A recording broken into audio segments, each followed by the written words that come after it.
Ciao a tutti, oggi c'è un po' di vento e voglio provare il Nano Plus per vedere come si comporta in queste condizioni. A proposito, conoscete l'app Windy? C'è anche il sito web. Tramite questa applicazione che io uso da anni è possibile conoscere qual è l'intensità del vento nella località in cui ci troviamo, ma anche la direzione del vento, come potete notare, per capire come condurre il drone. Oltre a questo, Windy fa le previsioni su quanto vento ci sarà nei prossimi giorni, previsioni meteo, webcam, insomma un sacco di funzionalità.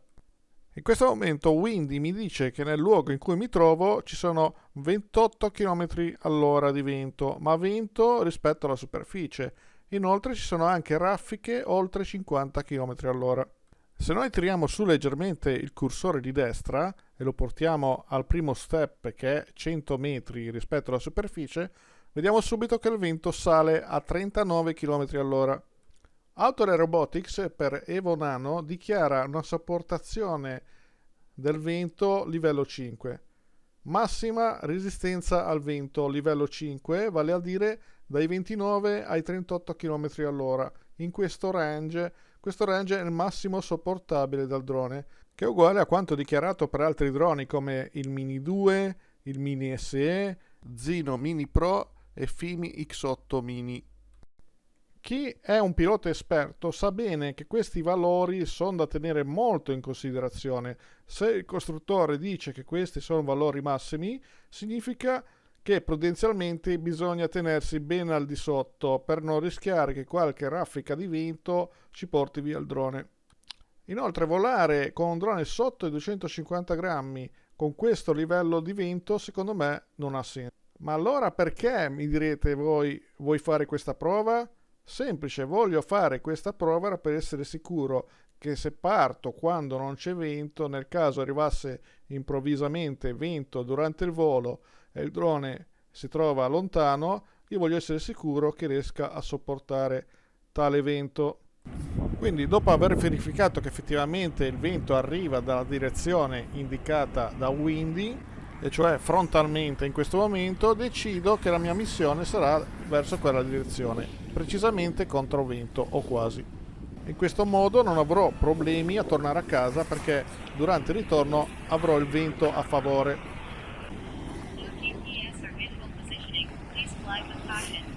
Nel frattempo abbiamo sentito che Autel ha risolto il problema della pronuncia ridicola in inglese, adesso è più sostenibile la pronuncia dell'app. Dopo la sigla decolliamo, benvenuti in un nuovo video di Quadricottero News.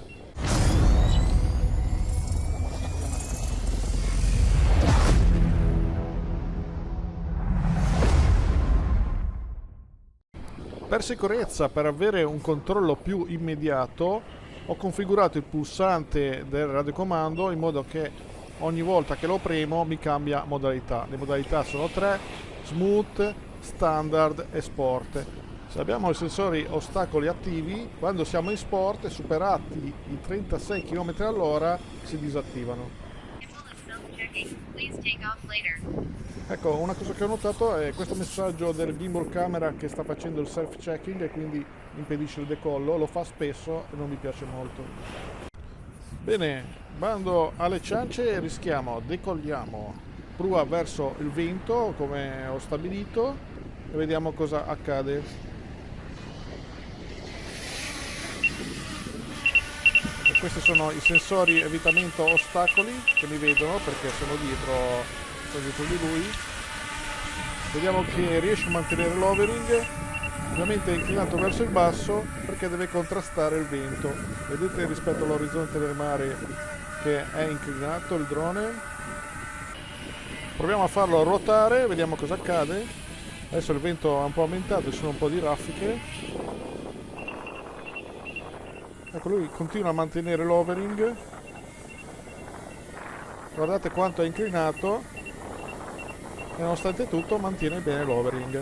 Fa un po' di su e giù perché è l'effetto del vento che lo porta su e giù, però lui fa il possibile per mantenere l'altezza e la posizione.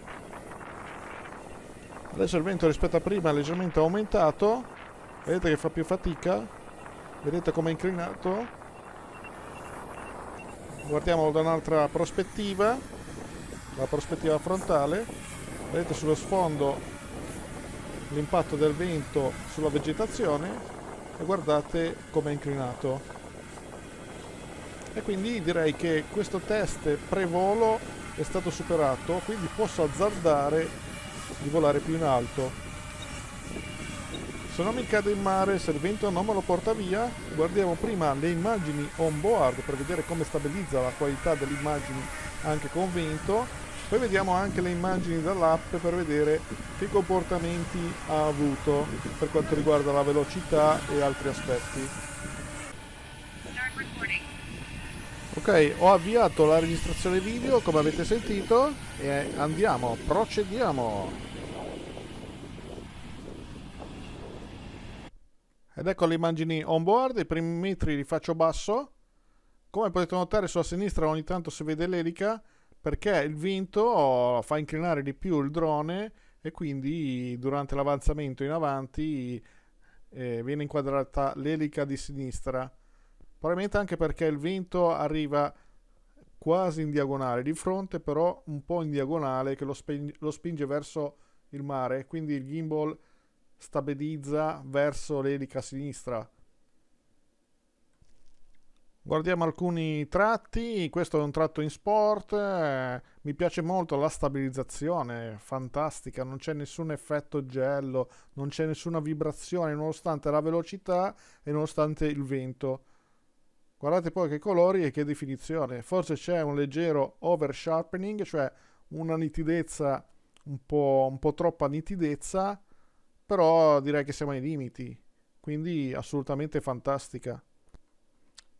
Proviamo ad orientare il gimbal camera verso il basso con la rotellina. Ovviamente la rotellina si può settare quanto deve intervenire la rotellina e quindi possiamo fare un movimento lento piuttosto che veloce.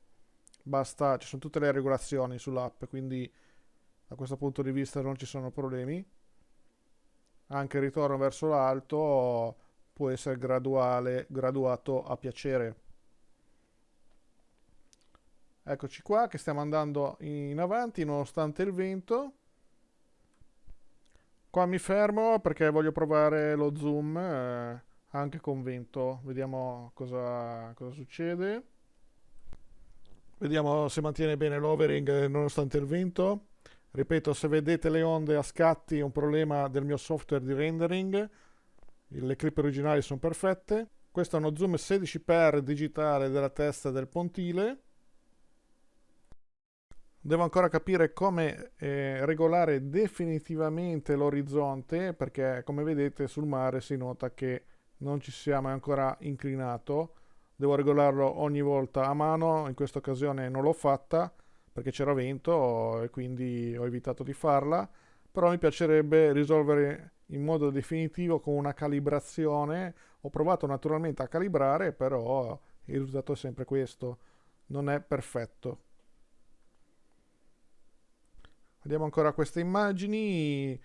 La qualità immagine per me è assolutamente perfetta, non c'è vibrazione, i colori, la definizione, assolutamente fantastica. Per me è il miglior drone sotto i 250 grammi, sia per qualità immagine che per qualità del segnale radio e ritorno video.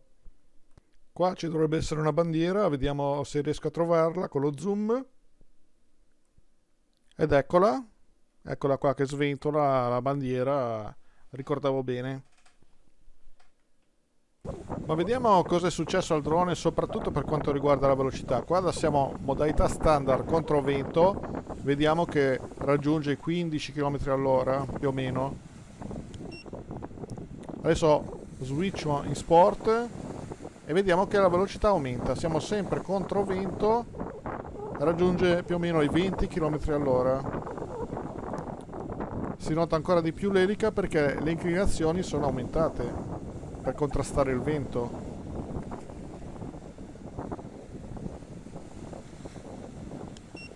Vediamo cosa succede adesso in smooth. Ecco, vedete come rallenta drasticamente. Io ho tutto lo stick in avanti e si ferma praticamente, vedete? a stento, fa 2 km all'ora proprio appena appena. Adesso si è un po' ripreso, evidentemente una folata di vento più forte del normale. Comunque adesso in standard recupera la velocità.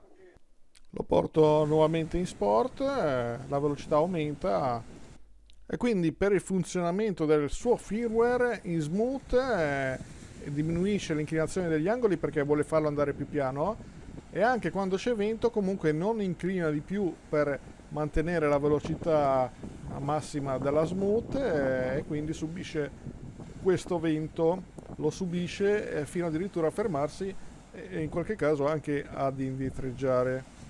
Secondo me Outer dovrebbe rivedere un attimo questa cosa, consentire un'inclinazione maggiore anche quando è in smooth, per permettergli di raggiungere la velocità massima della sua modalità. Qua vediamo lo zoom che tenendo premuto il tasto accediamo a questa mezzaluna dove possiamo modificare. Ovviamente io stavo sbagliando perché stavo pilotando. Come vedete basta ruotarla verso il basso per ingrandire, verso l'alto per tornare indietro. C'è un piccolo ritardo tra quando si setta lo zoom a quando arriva, però è accettabile. Qua sto volando di sport a favore di vento, quindi non ci sono problemi. Piuttosto vediamo che siamo contro sole e vediamo che ci sono i riflessi sul mare. I sensori però sono disattivati perché sto andando a più di 36 km all'ora e come abbiamo visto prima a questa velocità i sensori, anche se io li ho attivati, automaticamente si disattivano. Ma guardate qua cosa succede, io non sto toccando gli stick, cioè li sto tenendo sempre in modo costante.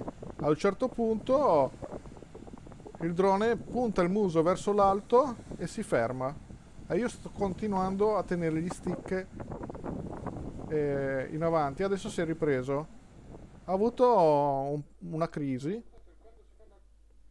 e adesso i sensori, siccome si sono attivati, notano i riflessi del mare e quindi li considerano degli ostacoli.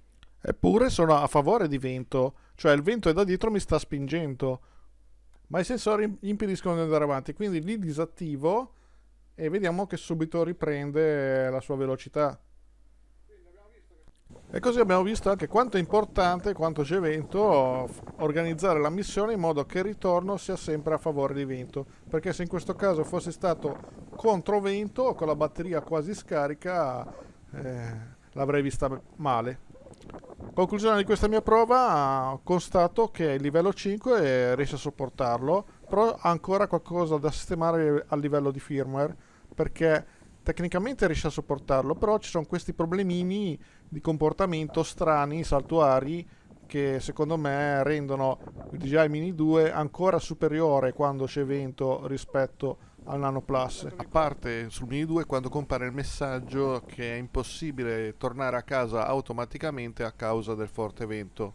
Spesso però è un falso messaggio e premendo il tasto di ritorno a casa ritorna ugualmente. C'è ancora qualcosa da sistemare a livello di firmware da parte di Autel Robotics. Tuttavia questi piccoli inconvenienti sono gestibili, basta non farsi prendere dal panico e metterci un po' di esperienza. Grazie per l'attenzione e fatemi sapere cosa ne pensate nei commenti. Ciao a tutti da 44 News.